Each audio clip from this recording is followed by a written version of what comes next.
আমার নিজে দাঁড়াইয়া গায়ের চাদরটা খুইলা ওই মজলিসের ভিতরে নবী বিছা দিল। ওই বৃদ্ধ মহিলা আসার পর নবী আমার ওই বুড়া মহিলার হাতটা ধইরা চাদরে বসা দিল। কিছু সময় কথা হইল, সব সাহাবীরা নজর করে দেখে এই মহিলা কে গো? রহমাতুল্লিল আলামিন ইমামুল মুরসালিন শাফিউল মুজনাবিন দু জাহানের বাদশা নিজে তারা তার জন্য চাদর বিছা দিল, নিজের চাদরে তারে বসতে দিল। এই মহিলাটা কে গো? ওই মহিলাটা যাওয়ার পর আমার নবী বলে, আমার সাহাবীরা তোমরা কি চিনো নাই? এইটা আমার দুধমা হালিমা, আমার দুধমা হালিমা। আমার সাহাবীরা, আমার মা মেহনা 6 বছর বয়সে আমার রাইখা যে কবরে চলে গেছে। নবী তার দুধমারে কতটা সম্মান দিলেন। ওই নবীর ঘোষণা, যুবক রে, তোমার মা বাবাই তোমার জান্নাত, তোমার মা বাবাই তোমার জাহান্নাম। আহারে যার মা দুনিয়া নাই গো, কোন মায়ের কবরে যেন জাহান্নামের আগুন জ্বলে রে ভাই। ওই কবরে কিন্তু দুইটা অবস্থা হবে, আল কবরু রাউযাতুম মিন রিয়াজিল জান্নাহ, আল হুফরাতুম মিন হুফারিন নার। কারো কবর জান্নাতের বাগান হবে, আর নয়তো কারো কবর জাহান্নামের গর্ত হয়ে যাবে। ও আমার বাজিতপুরের বাবাজিরা, ও আমার বাড়ি বাঁকা বাজানেরা, একটাবার চিন্তা করে দেখেন, যদি আজকে রাত্রে আপনি মারা যান আর যদি গুনাহ নিয়ে ওই কবরে যান, ওই কবরের দুই পাশের মাটি এমন জোরে চাপ মারবে, এক পাঁজরের হাড় আর এক পাঁজরের ভিতরে ঢুকায় দিবে। ওই কবরের ভিতরে 99টা সাপ উপস্থিত হয়ে যাবে। পুরা বডিটা পেঁচাইয়া পেঁচাইয়া এমন জোরে সবুর মারবে, 70 হাত মাটির নিচে ঢুকায় ফেলবে, আবার টান্নাইরা উপরে উঠাবে, আবার সবর মারবে। ও বাবা, ওই কবরের আযাব কেমনে সহ্য করবেন?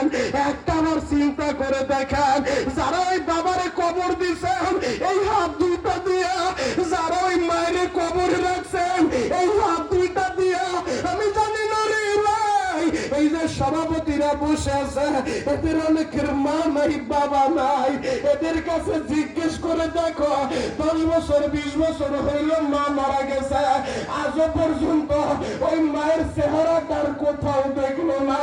ও যুবক, যেই দিন হারাইবা সেই দিন বুঝবা। বেশিরভাগ এই সিলেটের মানুষ, তোমরা লন্ডনে থাকো, প্রবাসে থাকো, একটা জিনিস লক্ষ্য করে দেখবা রে ভাই, যেদিন তুমি বাড়ি থেকে রওনা হইবা, ভিসা পাসপোর্ট ওকে হয়ে গেছে, টিকেট ওকে হয়ে গেছে, বাড়ি থেকে বের হইছ, দেখবা সবাই তোমার বিদায় দিল, মা দুঃখিনী কাপড়ের আঁচল দিয়া শুধু চোখটা বুঝতে থাকে। তুমি যতই বলো না রে তুমি বাড়িতে যাও গো মা, ওই মা বাড়িতে যায় না।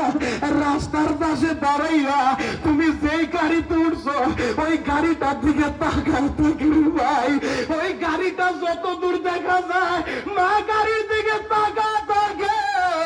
যুবক রে, ওই মারে যেদিন হারাই ফিরি ভাই, সারা দুনিয়া ঘুরলো মার মতো একটা দরদি পাবি না।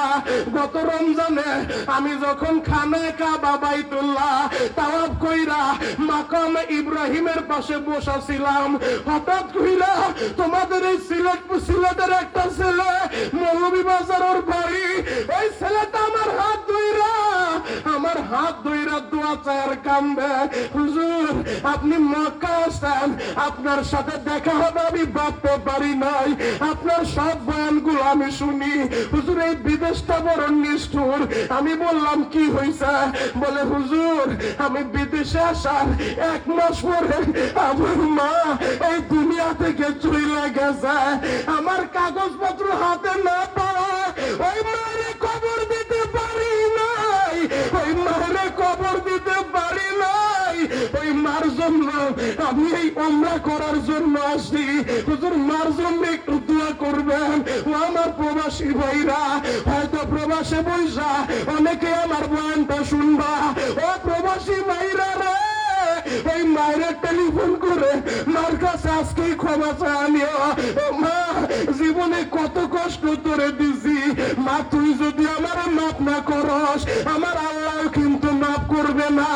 আমার যুবক ভাইরা, তোমাদের যাদের মা আছে এই হাজার হাজার মানুষের সামনে যদি পা দুই টাকা দাও আমি তোর পা ধরে বলে যাবো রে ভাই।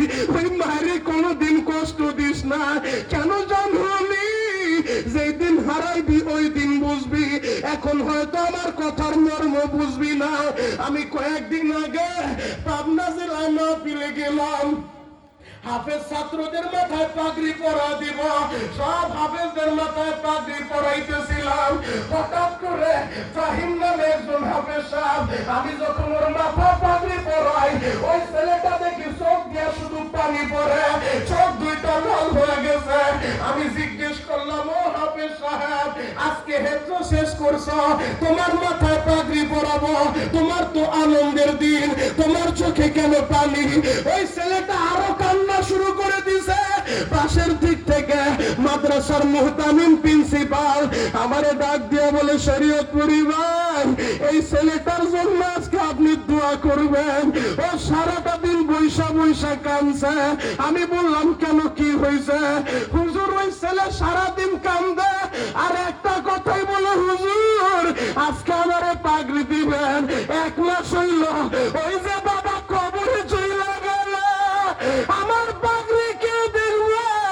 হুজুর, আমি গরিবের ছেলে, আমার বাবা রিক্সা চালায়, প্রতিদিন সকালবেলা মাদ্রাসার সামনে আইসা আমারে 10টা টাকা দেন নাস্তা করা হইগা। হুজুর, আমার বাবা রিক্সা চালায়া এই 10টা টাকা নিয়ে আমার সামনে যখন দাঁড়া যায়, আমার বাবা টাকাটা হাতে দেওয়ার বলে, বাবারে জীবনে মাদ্রাসা ছাড়িস না রে বাবা, জীবনে মাদ্রাসাটা ছাড়িস না। ও বাবা, তুই কবে হাফেজ হবি? আমি কবে হাফেজের বাবা হব? ওই দিনটা আমি কবে দেখব? হুজুর, এই কথাটা বলে আজকে তো আমার বাবাই দুনিয়ায় নাই, আমার বাবাটা কবরে চলে গেল। যদি আমারে পাগড়ি পরাবেন, সব ছেলেরাই তো পাগড়িটা বইরা বাবারে সালাম দিব, পাগড়িটা বইরা বাবার কাছে দোয়া চাইব। আমার বাবা তো কবরে চলে গেল, আমি কারে সালাম দিব? আমি কারে সালাম দিব? ওই বাবারে যারা হারাইছো রে ভাই, আমার আল্লাহর একটু দেখাও তো কার কার বাবা নাই, দেখি তো কার কার বাবা নাই, কার কার মা নাই, একটু দেখি তো কার মা নাই, বাবা নাই।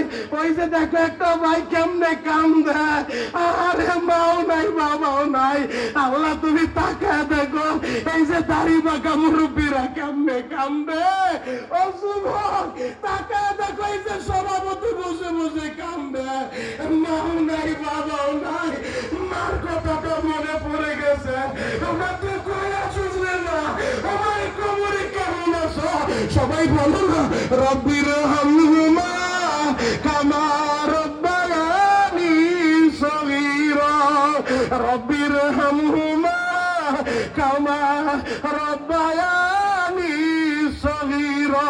আল্লাহ এদের মা বাবার কবরে এখনই জান্নাতের বাগান বানায় দেন। চিৎকার মেরে বলো না আমিন।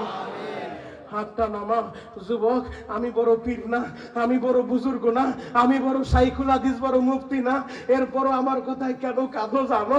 প্রতিদিন কয়েকদিন আগে আমার মাহফিল ছিল আমাদের শরীয়তপুর জেলার বদেরগঞ্জ উপজেলায়। মেয়র 2.5 ঘন্টা আমার পাশে বৈশা বৈশা এমন ভাবে হাউমাউ করে কাঁদছে, পুরো ময়দান স্তব্ধ হয়ে গেছে। একজন রানিং মেয়র এইভাবে তো কাঁদতে পারে না। পরে আমার বলে, হুজুর আমার বাবা এই ফেব্রুয়ারির 20 তারিখে মারা গেছে। আপনি যখন বাবার কথা বলছেন আমার বুকে তো আগুন লেগে গেছে, আমি কপাল পুরা তো বাবা হারাইছি। ও যুবক, তোমরা কেন আমার কথায় কাঁদো জানো? আমার মামা এখন আমার জন্য প্রতিটা দিন রাত্রিবেলা তাহাজ্জুদ পড়া কান্দে আর দোয়া করে আমারে বলে, বাবা এমন কোন রাত আবার যায় না আমি মা যেই রাতে তোর জন্য চোখের পানি ফেলে আমার মাওলার কাছে দোয়া না করি। যুবক, আমি গরিবের ছেলে, গত রমজান আমি কাবার গিলাপটা জড়ায় দইরা কাবার মালিকের বলছিলাম, ও খানায় কাবার মালিক, আমি জীবনে যতদিন বাঁচবো বারবার তোমার ঘরটা আমারে দেখাইবা। আমি যত মাহফিলে যাব, যত মায়ের পাগল ছেলেরা আমার মাহফিলে বৈশা বৈশা কানবো, একবার হইলে ওদেরকে তোমার ঘরটা দেখাইবা। আল্লাহ কবুল করলে এই রমজানের প্রথম জুমাটা আমার নবীর মসজিদের নববীতে যা আদায় করব, আমার নবীর রওজার পাশে যা এই বাজিতপুর বাসে আমি তোমাদেরকে ভুলবো না। এই হাত দুইটা দিয়ে আমি তোমাদের জন্য দোয়া করব। আমি ডিসেম্বরের 8 তারিখ ভারতের মালদা জেলায় বয়ান করতে গেছি, হাজার হাজার মানুষের সামনে একটা যুবক আমারে বলে, হুজুর একটু মা বাবার কথা বলবেন, আপনার বয়ান না শুনা ঘুমাই না। আমি বললাম, কেন মা বাবার কথা বলবো? বলে, হুজুর আমার খালু জান মারা যাওয়ার পরে আমার খালা 10 বাড়ি ভিক্ষা কইরা কইরা আমার খালা তো ভাইটারে পড়ালেখা করাইছে। আমার খালার ইচ্ছা ছিল আমার ভাইটা বড় সরকারি চাকরি পাবে। আমার খালার ইচ্ছা ঠিকই পুরা হয়েছে হুজুর, কপাল তো পুইরা গেছে। আমি বললাম, কি হয়েছে? বলি, আমার খালা তো ভাই প্রতিটা দিন আমার খালারে মারে হুজুর, ও সরকারি চাকরি করে অনেক টাকা, ওরে আমি কিছু বলতে পারি না। আমার খালা আমার বাড়িতে আইসা কাম দেয়। হুজুর আপনি বাংলাদেশ থেকে আইছেন, আপনি একটু মা বাবার কথা বললেন। আমি যখন মা বাবার বয়ান করলাম, বয়ানের পর স্টেজ থেকে নামার পরে একটা যুবক আমার হাতে চুমু খায় আর বলে, শরীয়তপুরি ভাই আমি কপাল পোড়া, এই হাত দিয়ে আমি আমার মায়ের অনেক মারছি। আমি বললাম, তোর মা আছে? বলে, হ। আমি বললাম, একটা দৌড়তে, তোর জান্নাতটা এখনো ঘরে আছে, মরার আগে দৌড়তে দৌড়তে তোর মায়ের যে জোড়া ধর, তোর মা যদি তোরে মাফ করে আমার আল্লাহ মাফ করবে, তোর মা তোরে মাফ না করলে আমার আল্লাহ মাফ করবে না। ও বাজিতপুরের যুবক, 60তম মাহফিল। আমি জানি না এইভাবে 60 বছরের ভিতরে কোনোদিন তোমরা এইভাবে কাঁদছো কিনা।